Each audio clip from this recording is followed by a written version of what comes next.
Well, I'd just like to welcome you all to the autoimmune class we're doing tonight. There we go. My name is Dr. Jason Smith, as you all know, and I've had the unfortunate experience of dealing with a lot of autoimmune cases that have started with neurologic symptoms, things like dizziness, extreme fatigue, chronic pain of all sorts.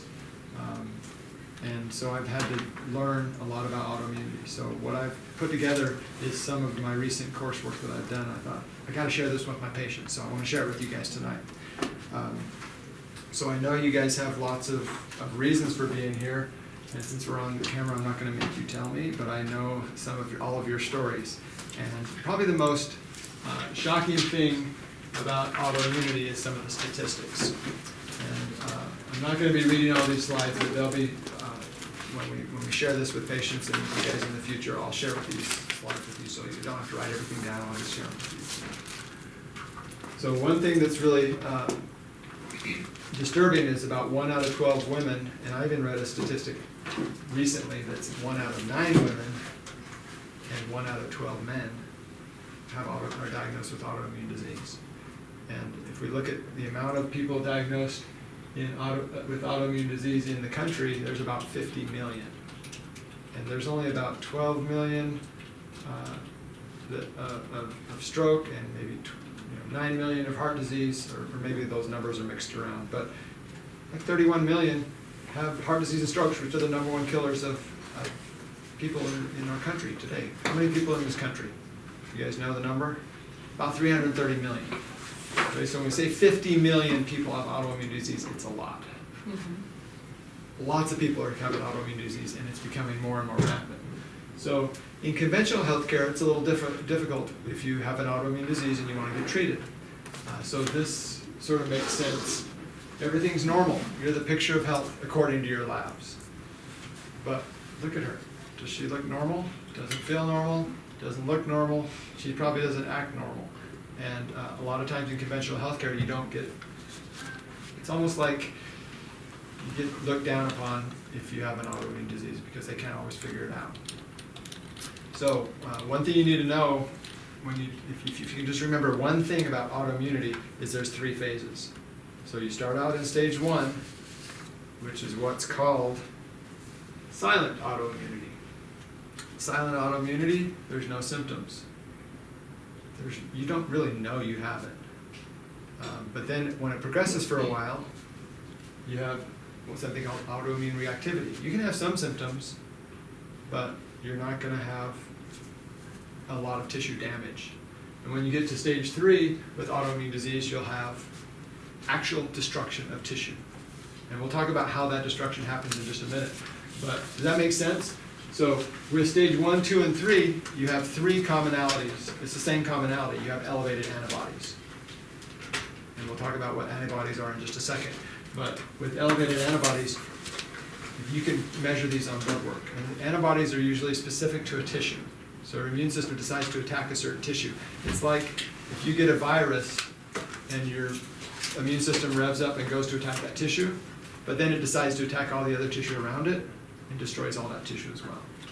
Sort of like if we were to have a fire in this office, we got to get the fire out.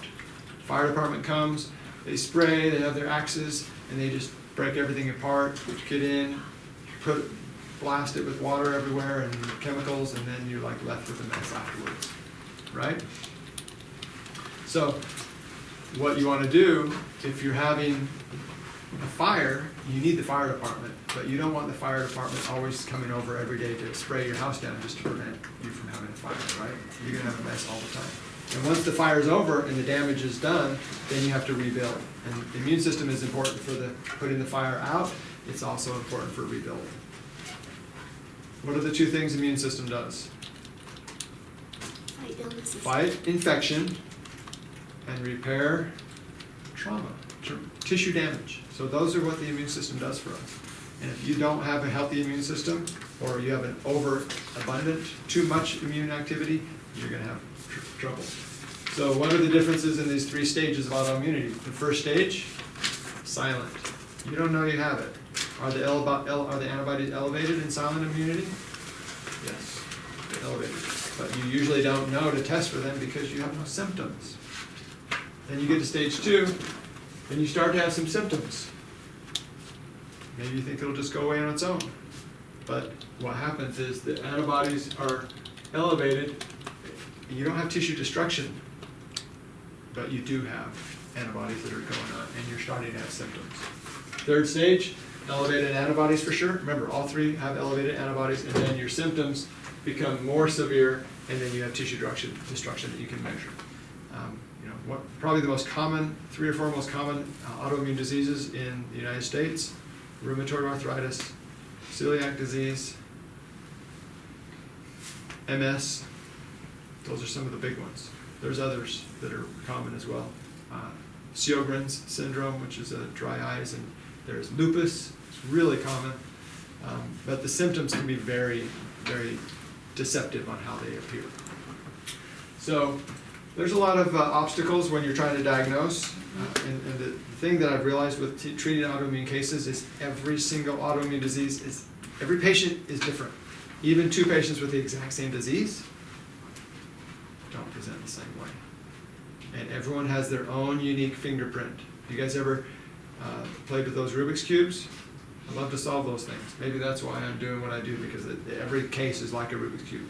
You can mess it up in 7 million billion different ways, and eventually you can get the patterns, and there's a certain way to solve them. Sometimes you have to take a left, sometimes you have to take a right, sometimes you spin the top, sometimes you spin the bottom, but eventually if you do it correctly, you can get it all put in together. Research is very tough. Like I said, every single autoimmune case is different, but when they do research, they have to have all the outliers taken out. Certain people that are too old or too young, or have had babies or haven't, or have taken certain medications and others haven't. There's so many variables. Certain people eat certain things. You try to research every no, you can't do it. It's very difficult. Now, there's still a lot of people that are doing it, but we want to research and find as best as we can. But like I said, with 50 million people suffering from autoimmune disease, it is becoming rampant in our country.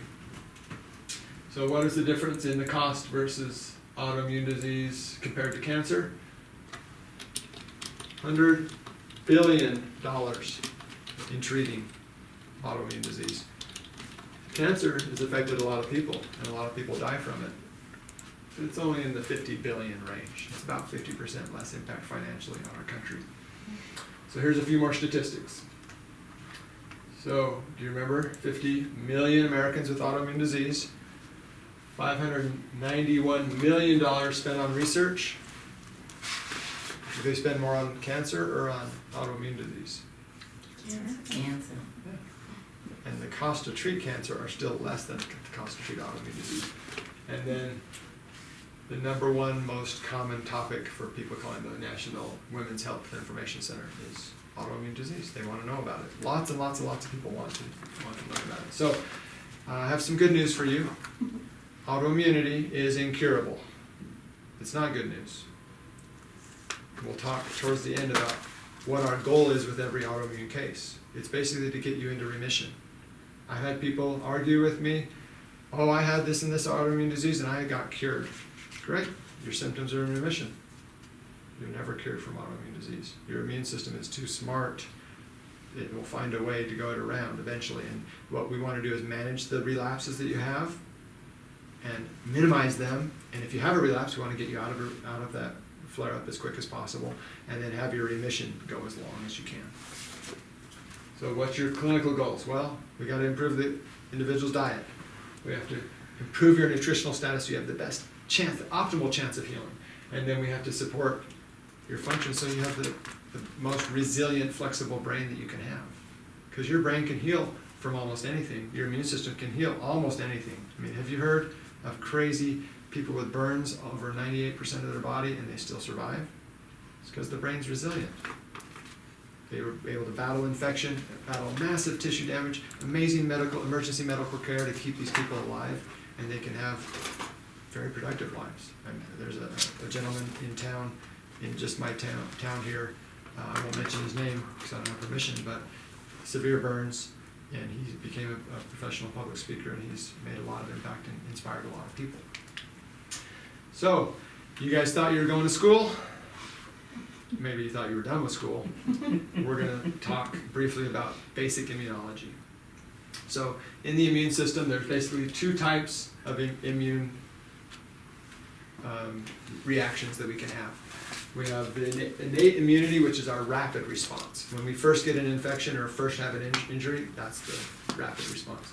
Then we have something called the adaptive immune system, which is the slow response. There's a little overlap in the middle. So let me give you a quiz. Make sure you guys are paying attention. If we have something called antibodies, and we can measure those on blood tests, are we talking about the rapid or the delayed response? Delayed. Delayed. Very good. Now, it's right there in front of you, but this can get really complex. It's one of the most complex things.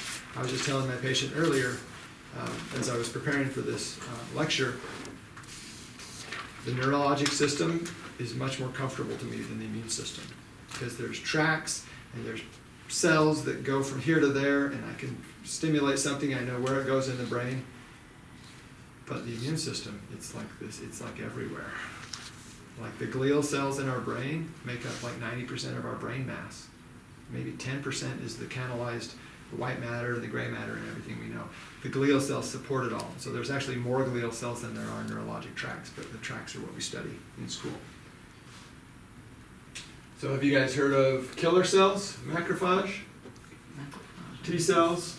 So the T cells and the B cells, these are on the adaptive side, and then the neutrophils, eosinophils, this is for your allergic response, right? If you eat something, if you heard of, we hear about all the time, I go on the airplane and people, the stewardesses are announcing, please do not, if you have any of your own food, if you have peanuts in it, don't open it, because we have a peanut allergy sensitive on this plane. So the air is circulated. If I open a peanut bag of peanuts, someone else, some other child could have an immediate, rapid response that could affect their airway and they could die.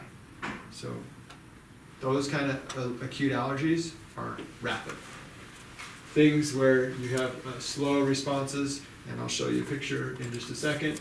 We're not going to go over every one of these slides, but you can study them all you want. But once again, an innate immune response and an adaptive. So which one's the slow? When you look at T cells and B cells, those are looking at your slow, delayed response. So just in case you guys remember back from your health days in junior high school, there's something called a macrophage, which will go and engulf tissue or viruses that are invading your system. And the way it, and I'll show you a video here in just a second, but it basically engulfs it. Oh yeah, here it is. We're engulfing it just like a Pac-Man, right? It engulfs the bacteria, brings it through, puts it in a little capsule, injects some enzymes in there to disrupt the cell membrane of the bacteria, and then lyse it apart, break it apart, and then excrete the waste. Okay, so that's how phagocytosis works. That's the innate immune response. So let's see if this will play. This is just a quick short video. Watch this.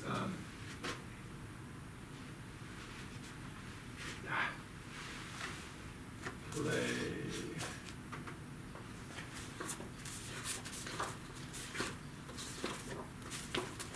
There we go. So you see the macrophage and you see the bacteria. It's trembling in fear. And the macrophage is just like a little, it just sort of morphs its way over there. Like the blob. Like the blob. And then you see that. It's basically injecting the enzymes into the bacteria, and then it absorbs it, disrupts the cell wall, disrupts the function of the bacteria, so the bacteria basically dies. And then it squirts out some stuff, which is the waste of that bacteria. Isn't that cool? Yeah. Like, have you guys ever seen anything quite so cool as that? Our immune system's doing that all the time. So, let's just, so how does it work in the immune system? Now, we're not going to talk about vaccinations today, but this is sort of how vaccinations work. You get exposed to something and you have a slow response, an immediate response, and then you have an adaptive response that sort of picks up days later. First exposure is hours. So that's the first little exposure. Say you got exposed to smallpox or polio or something. But when you get exposed to it a second time, look at this distance. It's shortened. And so that means you have a more massive secondary response after the second exposure. So usually the first exposure isn't the thing that really causes the destruction. It's the second exposure that's more massive, and now it's very well developed and robust. I just really like that it shows you that difference. This is days. Now it's a short for the second time you get exposed to it. So when you get a first vaccination and then you get a second exposure, your response can sometimes be more robust, and sometimes there can be trouble if your barrier systems aren't healthy. That's a whole nother lecture. We can talk about that another time. So the amount of speed of antibody production is astonishing to the mind. It's hard to even imagine how much. Have you guys noticed if you get sick, you just feel like, oh. Well, the reason why is building all these millions and millions and billions of antibodies is very energy consumptive. We're making proteins and we're building them into something that's functional. And so they come out of the bone marrow, right? These immune cells, and the thymus has immune cells, and the spleen also as well. But these, mainly I think these are produced in the bone marrow is where I think they're produced, so if I'm wrong, forgive me, but I think that's where they come. But you have one, and then in a few days it has 12 divisions, and then it has, pretty soon, 4,000, and then pretty soon, 10 to the power of 12. It's huge, and so it takes a ton of energy, actual oxygen and glucose, put together in a cell, and then you have to make that antibody. So that's why making these immune cells can be very fatiguing. If you have chronic elevation of immune cell in certain autoimmune diseases, you're going to be tired all the time. If you have a chronic gut autoimmunity, you're going to have a lot more reaction against those invaders. So here's a few things that I have learned that you have to pay attention to. Like, my first thing when someone comes in and they already know they have autoimmune disease, it's a red flag. Like, things potentially aren't going to go well. Because we already know that autoimmune disease is incurable. Not cured. Yeah. We can go into remission, we can dampen symptoms, but we really can't cure it. Now you can find out what your triggers are, and this is where we go through. These are the types of patients that I see where nothing's cured them. They've had some relief with some treatments at some times. They have lots of sensitivities to chemicals and foods. They have lots and lots of doctors. They have big, I didn't even know they make some of these binders that are so big. There's boxes that come into our office. There's multiple big binders with those big wires that bring things over. There's a lot of doctors that go into this. And then they have lots of bottles, lots of pills, lots of medications. Does this sound familiar to any of you guys? Sometimes people have the diagnosis of a condition, but they don't know it's an autoimmune disease. On occasion. Most of them tend to know lately. But there are things like hypothyroid, diabetes, inflammatory bowel disease, psoriasis, lupus, gluten sensitivity, Meniere's disease, this is a dizziness condition, ulcerative colitis, and Crohn's disease. All these things are autoimmune disease we see all the time. So there's lots of factors. I'm not even going to go over these, but there's lots of, this is why when I say autoimmune disease is difficult to treat, there's so many things we have to look at. And sometimes we get lucky and we already have some of the people that have gone through and done the work, and we can just support that. In order to manage it, people have to understand stages of autoimmunity, epitope spreading, citrullinations, haptenation, autophagy. You don't even know half of those words. I didn't even know half of those words till a few years ago. So this is basically what we call the web of autoimmunity. That's all those things and all those conditions all just put into like a complex web. So what causes it? Wouldn't you guys like to know? Mm-hmm. What causes autoimmunity? It's lack of barriers, lack of appropriate barriers. So your first line of defense in any of these areas is our barriers. I should have had you not see this before. Can you think of any barriers? What are some barriers that you can remember from the 5 seconds ago? Our gut is a barrier. That means it's something that keeps certain things out. I mean, you can, that's why I put this thing of a screen right here. I mean, we put screens in our houses and we open our windows in the summer. Why do we put a screen there? So bugs don't come in. So bugs don't come in, but we want something else to come in. Air. Air. So we want circulation, right? Barriers in our body are the same. We've got skin, we've got our nasal mucosa, our lung, our gut, our blood-brain barrier, our brain-nerve barrier, and then our placental barrier. Isn't it nice to sort of have things just boiled down into complex things into a simple Yeah, but isn't some slide? autoimmunes just genetic? Like inside of you already? 'Cause that's what I was told. Yeah, that's some people's belief. But if you do a genetic study, like 23andMe is very popular. I've done it on lots of patients. But I don't find value in that because you can have a gene that codes some expression, but it's not expressed. Because usually it takes a good 4 to 5 decades before a good autoimmunity develops. Some people get them younger. There's juvenile arthritis. Kids get them in their teens. But having a gene is not as powerful as the environment that turns on the gene. So you can get a trauma. It could be a car accident. It could be a domestic altercation, abuse. It can be food sensitivity that develops. There's lots of different ways you can get it. It can be an exposure to a toxin, a pesticide, or a Agent Orange, these weapons of mass chemical destruction. Any of those things can trigger it. You can be living in Japan, what was the name of that? Nuclear meltdown? Fukushima. Anyway, or you can, any of those things can trigger a gene that's been latent and not active to go off. Does that make sense? So yes, you can have a gene, but genes are a small portion, maybe 10% or less. 90% is what happens in your environment, in your mind, and how you breathe, and how you exercise, and how you sleep, how you manage stress in your life. Hey, I just told you the whole summary of the whole talk right there. So if you have a compromised barrier system, guess what's just inside every barrier system that we own in our body? The immune system is waiting right there, just in case something gets through. So there's something called secretory immunoglobulin, type A, and that's waiting right inside. So sometimes, this is just another example of a gut barrier. Sometimes stuff can go right directly through the cell, and sometimes they go through between cells.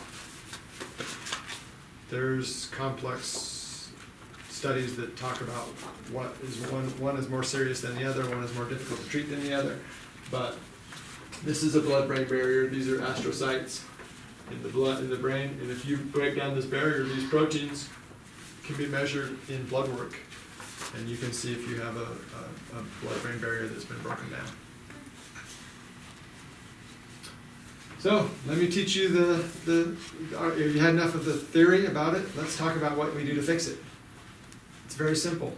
The research is very persuasive on what messes up autoimmunity and what drives it.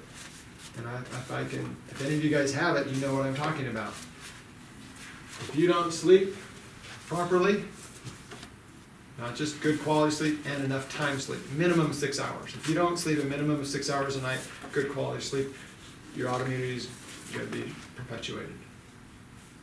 So that may be good news for some of you. You're like, okay, at least I'm getting 7 hours of sleep a night. I'm out of that one. No, if you know, maybe when I was growing up or when I was raising my kids, if I was able to sleep through the night, going through school, if I had to stay up all night with the sick kids, that's when I got a cold sore. My immune system was depressed. I couldn't fight the virus that I have in me somewhere, and so that would just, like by 4 a.m., I'm staying up with that crying baby, stressed, not sleeping, not healing, and my cold sore would come out. Now, is that an autoimmune disease? No, it's just an example of my own experience, but you guys know that when you don't sleep well, your energy's off, you make poor dietary choices, your emotions are more unstable. I see it all the time with people with chronic neck and back pain, chronic headaches. They're not sleeping through the night, and they come in just quivering because they're just so unstable. And the same thing happens to our immune system when we have autoimmunity. So we have to sleep. We have to have a good variety in our diet. So if we don't have a good variety in our diet, we lose tolerance. So in our immune system, we need to have tolerance for 3 types of things. We need to have tolerance to our self, our own tissues. We need to have tolerance to what we eat, and we need to have tolerance to chemicals around us, because we're getting exposed to chemicals all day, every day. Carpets, paints, inversion, plastics in water bottles. There's so many things that we get exposed to. We need to be able to tolerate and not break down as a result of those exposures. Make sense? Like, some people can't tolerate peanuts. We talked about it. Peanuts, strawberries, there's certain allergies, shellfish allergies that can be just deathly fatal if you eat that, whatever it is. So you have to be able to tolerate things that go in, and it's all about reactions of our immune system to proteins. You guys following me? So that has to do with our diet component.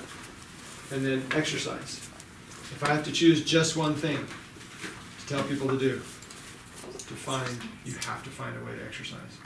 If you can't exercise, almost everything else we do is not going to have impact. In fact, if you go to bed more tired from exercise, you'll actually have a better chance of sleeping. But most of the time, we go and we sit in a cubicle, we stand in a cubicle, we drive to where we're going, and then we hardly move at all during the day. Now, some people with younger children, they move a little bit more often, especially when those children are sick. Right? You just missed my being sick, taking care of sick kids during the middle of the night story. But we have to move more. So we need to ride our bikes, we need to swim, we need to walk. We got to get our bodies moving, and that's going to change the chemicals that are being secreted by our brain, which is going to make our connections be so much better. If we don't have good connections in our brain, our ability to interact and enjoy life just goes way down. So those are the 3 things we have to do well. What do we have to get rid of? Well, it all depends on your own specific recipe, how you got your puzzle all messed up. You have to manage and remove stress as you can. You need to decrease your exposure, your toxic burden to chemical. Manage infections. You know the things that would kill us back in the hunter-gatherer days, if there is such a thing as 10,000 years ago, it's several things. Can you guys think of things that would kill you, would make us not have a chance to survive? What are some things? The flu. Infections, right? So if you're cleaning it, say you go kill a buffalo and then you're cleaning it out with a bone knife and then you accidentally stab yourself, you're going to get infected. So if you can't fight that infection, you're dead in your early 20s. Not a lot of people made it to 60s in those days. Even in the industrial age, a lot of people were dying in their 40s and 50s. Nowadays we're living to the 80s, so we're having a chance to die from Alzheimer's and a lot of autoimmune disease, and cancer and heart disease and stroke. But you have to be able to fight infection. What are some other things that would kill us in early days besides infections? Lack of food and nutrients. Okay, so you don't have enough food, enough water. So critical things, right? You need to have sustenance. What else? Temperature, maybe. Okay, you're gonna freeze to death, gonna burn, overheat to death. Those are exactly. One more. Predators. Predators. So if you go down to get a drink of water at the lake or at the river, and then you hear this branch break, your nervous system is going to prime and say, I got to survive. So you're going to look to that sound. And if you see something moving, flashing inside, your eyes are going to say, I got to see what that is. So you turn towards the sound to figure out what it is. But we have constant chronic stress going on.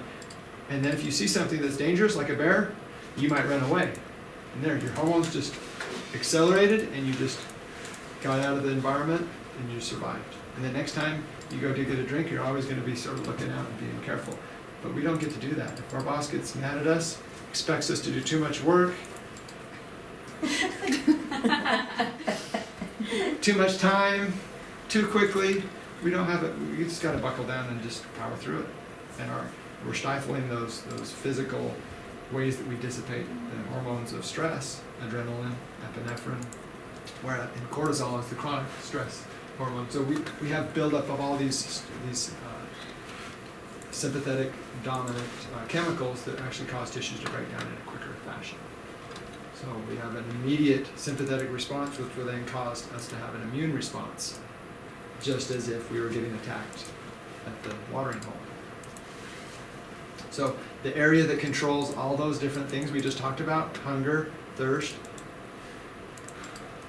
cold, infections, everything, it starts in the hypothalamus, which is just below the thalamus, and it controls the pituitary, which controls the brainstem, which controls everything, blood flow and everywhere in our body. So those, now we're getting into the thing I love to talk about, the nervous system again. So what do we do? I have a question. Yes. So, how you're saying we have to stifle those immune response or those responses. Yes. So, for example, if I'm at home and I'm angry at my children, are you saying it would be better to like run around the block and come back rather than go and sit in my room? Exactly. So we need to like. We have to do physical movement. Okay. Physical movement is when adrenaline primes our muscles for fight or flight, right? It primes us so we're more aggressively able to save ourselves. Or either fight with that creature or run away from that creature that's threatening us. But if we don't do either one of those things, a verbal argument with a bear is not going to do anything. Okay? We have verbal arguments with our spouses or our children or our bosses or whoever it is, but it doesn't give you the physical response that you need to dissipate those chemicals. Those chemicals are supposed to be very short-lived. They're not supposed to be constantly. So what happens? Your heart rate goes up. You can use your self-discipline and just stifle it. Well, it's designed to actually generate a movement that actually helps you survive. So yes, you need to go run around a block, do 20 push-ups, do some physical something, some squats, whatever it is that doesn't cause more damage. I mean, certain people can't do some of those things I just said, but you do something to dissipate that chemical, and as little as 5 to 15 minutes in a daily basis. I mean, that's why we're exercising. We've become a culture that really loves to exercise, but for certain things. We need to be exercising a lot of different ways, just not at the gym. We need to do other things. Does that answer your question? Yes. So if that's the one thing you take away from this, I'm totally happy. Because you can dissipate your stress and you can decrease your risk of autoimmunity, along with these other things. So you see how if you have more of these and less of this, you're going to tip this way. Does that make sense? Mm-hmm. All right, well, we're not going to go into it too deeply on this, but the point is there's certain proteins that drive our immune reaction. And certain ones that are highly known in the literature to be autoimmune driving. It's grains. Sometimes it's gluten, wheat. Sometimes it's other grains like oats and quinoa and some of the non-gluten-free, non-gluten grains. But you have to know what you're sensitive to. Dairy is a big one. Nightshades. And sometimes people have to be lectin-free. Lectins are certain proteins that are found in, what are they found in? Tomatoes. Yeah, tomatoes. I think there's some in beans, some legumes. I'm not like the ultimate expert in beans, but I know that some people are super sensitive to those. So what we have to do is we have to basically say, usually we start at a gluten-free diet with most autoimmune cases. It's just like the baseline. And you see what happens. And if it's not enough, you sometimes have to take out some of these other things. The reason why it's called cross-reactivity. Have you guys heard of that before? Molecular mimicry. So a certain molecule looks like something. It's just like a Trojan horse in the back in the days, back when they were having castles and moats and kings and queens battling for power. You have a Trojan, it looks like something, there's other soldiers hidden inside, and it comes out and it acts just like it's going to damage you. But it looks like a gift at first.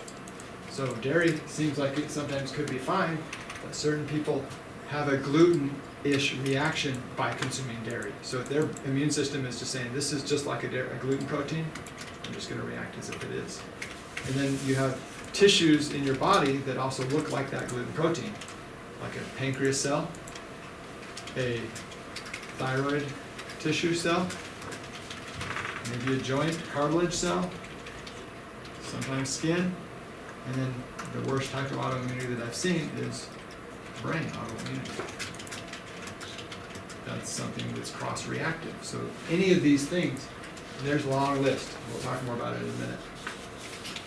So let's talk about a few things you can do to reduce your stress. Guided imagery, meditation, just changing your breath is something that's huge. When you're having upset at your kids, how is your breathing? We've been practicing deep breathing. Yes, so you've been helping them learn at a young age, but what does it do that's what kind of faulty breathing patterns do we have when we're under stress? Not breathing. Yeah, it's the fight or flight or freeze response. You'll freeze in a very shallow breath to maybe make yourself not be visible to the predator, not make a lot of noise, so you might just have a very calm, not really calm, but a quiet, shallow breath. Like when I had a bear that came into my camp, when my three boys were sleeping in the tent, I heard the bear coming into the camp, tearing apart the garbage that we forgot to put away. That was my fault. Should have put it away. And we had caught a fish that day and ate it. And we didn't clean our hands after. So we probably smelled like fish too. That bear came into our camp. And I guarantee I wasn't running around trying to fight the bear or making myself big. I was at the point of, I want to be not the bear's attention. And so I was breathing very shallowly and very rapidly. Heart was racing, right? So these techniques can totally change your stress response, and it changes the stress chemicals in your brain. Have you guys ever done any meditation? The research shows that if you practice meditation as little as 3 to 8 minutes a day, it can totally change your risk of getting autoimmune disease, cancer, and dying of heart disease and stroke. No one told you that, though. But I didn't even know that. I'm not even a really good practicer of meditation yet, but it's on my list of things that I'm starting to do. It's hard. It's not as easy as you think. It's hard to just focus on one thing for 1 minute. You'll be surprised how many thoughts. I mean, we have visual input, 50 to 70,000 bits per second. It's a lot of input that we have to filter. So it helps to close your eyes, but you want to be sitting up when you do it. You just want to change your breath. And there's lots of different ways to do it. And we have a meditation handout that we can give you guys if you're interested. But repetitive prayer, yoga, tai chi, qigong, all those things, they're movement that are slow, and it's very focused. And it can change your brainstem chemicals. So there's lots of things we can do. I really like this one. Encourage exercise and sweating. Actually strain your body tissues if you have the strength. And I will share these with you if you want. As long as you don't post them on the internet. Okay. And I do want to share these with you because this is like really critical. I think everyone should know about this. That's why I'm recording this. I want to be able to share it with lots of people who couldn't make it tonight because of other commitments. So let's talk about some of probably the top 6 things we want to do. Let's start at the bottom and work up. So we want to improve our immune tolerance. So that means the things that our immune system reacts against. So we talked about the 3 things we need to be able to tolerate. Do you remember? Chemicals in the environment. So our environment, yes, we need to be able to tolerate our chemicals in the environment. What else? Food we eat. We need food. I mean, I heard the joke. One guy said, if you say you have an addiction to alcohol or heroin or something, and you beat that addiction, you never eat or you never consume heroin and alcohol again. But what if you beat it at the food addiction? It's not like you can never eat food again, right? So food's a little different. You have to be selective about what you put in your mouth and make sure that the key is variety. Because what happens with autoimmunity is you tend to have less and less and less things you can eat because you're sensitive to wheat. Now you're sensitive to dairy. Now you're sensitive to every grain. Now you're sensitive to shellfish. And now you're sensitive to chicken. Now you're sensitive to eggs and corn. And pretty soon you have so many things that you can't eat that when you're trying to help your immune system, you want to expose it to a lot of different, just a variety, that's the point. So, environment, food, and what's the last thing we need to be able to tolerate? Ourselves. We can't be destroying our own tissues, our brain tissue, our thyroid tissue, our joint tissue, our gut tissue. We cannot be attacking and destroying and eating up, just like I showed on that video, you can't be eating up your own tissue. Okay? So we have to improve our immune tolerance. We have to exercise. It helps us drain, helps our bowel movements function better, helps us significantly when we exercise. We have to maintain our barriers. We talked about all those barriers, our nose, nasopharynx barrier. We talked about our lung barrier, our blood-brain barrier, our skin barrier. All those barriers have to be maintained. If you cannot maintain those, then your immune system is getting in and attacking things that it shouldn't. Raise your hand if you've heard of glutathione. Raise your hand if you take glutathione. Good for a while. It's only one of the most researched things that will dampen inflammation and help heal your barriers. So if you have an autoimmune disease, or you're someone who could have silent autoimmunity and don't want to ever get it, you might want to be taking glutathione every day, because it will help heal those barriers. I took it right after I was diagnosed to help heal the damage that was done. So I took it for about 6 months. Should I still be taking it, or? Yes. Oh. Let me just be simple. Yes. Okay. You should still be taking it. We all should be taking it, because raise your hand if you want to be one of those 50 million that got diagnosed with autoimmune disease. Wait. At this point, 3 out of 4 of you are diagnosed with autoimmune disease. I don't know about your condition. She is, just like me. All right, 100% of the attendees of this lecture at this moment are already diagnosed with autoimmune disease. So what we want to do is limit it to the tissues that it's already affected and not have it affect other tissues. Because what we know is when autoimmunity strikes, it doesn't stay in just one tissue. It's going to affect other tissues. So yes, you should be taking glutathione. Now, we have specific types that we recommend. There's glutathione recycler that we recommend. There's oral glutathione capsules, and then there's a trisomal glutathione, and these are all Apex products that we use that have been very profound in helping manage autoimmunity. All right, so we need to support microbiome transformation. You guys know what microbiome is? It's environment in the gut. The bacterial environment in your gut. So there's good bacteria and bad. They need to be in balance, and we want to have more powerful good bacteria to keep the negative ones in check. So the way we do that is we increase the diversity of vegetables we eat. We don't only eat the same exact vegetables every day. There will only be 2 that we can eat, because pretty soon, guess what? You're going to be left with 1 that you can eat. And then pretty soon you're going to be sensitive to that, if you haven't already. So you want all sorts of crazy vegetables that you've never heard of. Go to the Asian market, buy a whole bunch of things, chop them up, freeze them, put a handful, blend it in, and then eat a variety of vegetables every day.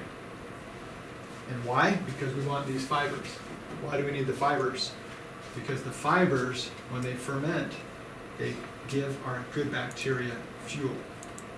And so those are called, okay, 50 bonus points if you know what those... Probiotic. No. No, prebiotic. Yes. Okay. But what's the name of the chemical, the smallest chemical that are in prebiotics? I It's don't called know short that. chain fatty acids. Oh, okay. So you guys all know of long chain fatty acids, that's fish oil. You guys know about medium chain fatty acids, which is coconut oil and MCT oil. And then there's short chain fatty acids, which I just learned about a few years ago. And that is what helps feed your own healthy bacteria. Probiotics is actually putting bacteria into your gut. It doesn't work that well, I'm just telling you. I mean, it's not going to be life-changing. It will help in some cases, especially if you've taken some antibiotics, but in my practice it hasn't been life-changing. We have 6 or 7 different probiotics we provide patients, but it's never really life-changing. This prebiotic, these short-chain fatty acids can be life-changing because you're feeding your own healthy bacteria. And then, of course, at the top, support hepatic biotransformation. That's where we actually support your liver. Your liver needs to take the toxins and hormones and break them down from a fat-soluble to a water-soluble, excrete it through the gallbladder into the bile duct, out and then out through the rectum. So you have to be able to transform toxins into something that won't destroy your system. What if you don't have a gallbladder? You still have a bile duct, Okay, so you'll still make, your liver still needs to detoxify. okay, I haven't heard of a lot of people that died from no gallbladder, but I never heard of anyone who survived without a liver. okay. So that's a good question, but yeah, you still have a gall. And most of the time, the research has shown, even if you don't have a gallbladder, I may have even told you this, your body will sort of expand that duct, so you make this little cystic pouch, and then you have a sort of makeshift gallbladder. Okay. So there's just a few things we have to do when we deal with autoimmune disease. I'm just going to read through them real quick. You have to, if you have already diagnosed autoimmunity, we should probably find out if there's any other autoimmunities. And that's the way we do that is we just check an array called array 5, which is a blood test. We're checking for antibodies against 25 other different tissues. You should know if you have other autoimmune disease. Maybe that's at a different stage, silent or reactive and not full tissue damage yet, but you should know. That way you can monitor that. You need to know where you're at in your stages, know what specific lifestyle triggers. You guys all have, and we'll talk about this in just a second, you have all your own specific triggers for your own autoimmunity. Your autoimmunity is not like anyone else's, I guarantee it. You have your own, maybe for some, well, you'll see it in a minute. Protein triggers, certain things, like we mentioned, gluten, nightshades, lectins, cross-reactive foods, sesame, certain chocolate can be autoimmune, cross-reactive for some people, coffee can be autoimmune. Those are some of the things that I'm actually sensitive to. Hopefully I don't develop an autoimmune disease. Then we have to find out what chemical triggers that are in your life and your environment. Some people have to get rid of completely all carpet in their house. They cannot have carpet because the off-gassing from the carpets will cause them to be sick. Some people can't have perfumes. Some people can't be around other people with perfume. Some people have to only clean with certain products in their house. So it can be expensive and it can be frustrating to try to figure out and to get rid of all these pollutants and toxins that are in your system. But if you can't get rid of everything 100%, you should definitely make sure that you can do biotransformation, which is have healthy liver function. Okay. Then you have to know what triggers your autoimmunity. Could it be a virus, a bacteria, a parasite, or a mold? We've heard lots of Lyme disease nowadays. Lyme disease can drive autoimmunity. Being exposed to that spirochete in the tick can drive an autoimmunity. A parasite in your gut can drive autoimmunity. And then you have to identify if there's any breakdown of barriers. We also have to make sure that you improve your immune tolerance by having a lot of different diversity in your diet, the best you can, and make sure that you have down regulation. So let me give you another couple things that I've just learned that really help dampen autoimmunity. And vitamin D and vitamin A are one of them. So check your blood work. Do you have low vitamin D? If it's below 50 nanograms per deciliter, you're probably not where you need to be. If you're above 125, you probably should take less. Vitamin D and vitamin A, really important fat-soluble vitamins to help dampen autoimmunity. Glutathione, critical to help support your ability to detoxify. Magnesium, very effective on dampening inflammation and suppressing pain. Chronic pain can also drive autoimmunity as well. And then essential fatty acids. So that's 5 things, and then the other thing, the essential fatty acids are the long-chain fatty acids such as fish oil, and then the 6th thing is the short-chain fatty acids that I already mentioned. So I mean, there's just a handful of things. It's something, it can be expensive, but I guarantee not taking those things every day is going to be much more expensive. So we do a history, we do a physical exam, we do laboratory, some routine labs and some functional medicine labs. We do a lot of testing through Cyrex, and then there's a specific array called Cyrex Array 5 that will give you a screen of a lot of different tissues, myelin, joints, heart, ovaries, pancreas, brain, to see if you have immune reactivity against those other tissues so that you can now say, all right, look, I need to get serious about this. I only had one autoimmune disease before, now I have to really get serious. Okay. So The last thing I wanted to show you before we wind up is, this is the panel, array 5, and it shows 4 times 5, 20 different things. I think there's 24 in the panel. I don't know if it shows every single one on this chart. But do you guys know where cerebellar antibodies might go against? The brain. Do you know what glutamic acid decarboxylase does? So that's shortened for GAD. And GAD is basically, this is the enzyme, ends in ASE, enzyme that helps you convert glutamate to GABA. And that GABA is what makes you not feel anxious. So if you're having an autoimmune reaction against this enzyme, eventually it will turn into a cerebellar autoimmune disease. High likelihood. So you don't want it. Any of these things. I just went through a lot of them. Thyroid, intrinsic factor, that's what helps you absorb vitamin B. A lot of people with neuropathy and have autoimmune neuropathy because they can't absorb vitamin B12, and because they can't absorb B12, their red blood cells get big. It's called megaloblastic anemia because they can't. And then the red blood cells are so fragile, they break easily, and then they're not delivering their oxygen and glucose like they should. So these are all important. Pancreas, insulin islet cells, cytochrome P450, hepatocytes, liver cells that can't do their function because they have no more energy. All right, so you don't want any of these. Stomach, intestine, thyroid, adrenal, cardiac, phospholipid, reproductive organs, joints, bones, hepatic, pancreas, or neurological autoimmunity. If you had to choose, don't have any. So if you don't have tolerance of yourself, this is the process that happens. It can come from any of these things that we talked about: stress response, hormones, toxins. It causes our immune system to get out of balance and cause too much destruction. You don't tolerate yourself anymore, which leads to your tissue, actually your blood cells create antibodies which then target those tissues and say, anytime you see these, it's like a dart attaching on those James Bond movies where they're trying to track vehicles that are getting away. They shoot something out and it sticks on there and it's a GPS tracker. That's sort of like an antibody. It even looks like it, sort of. Oh, I don't have a picture of one, but it looks sort of like an arrow.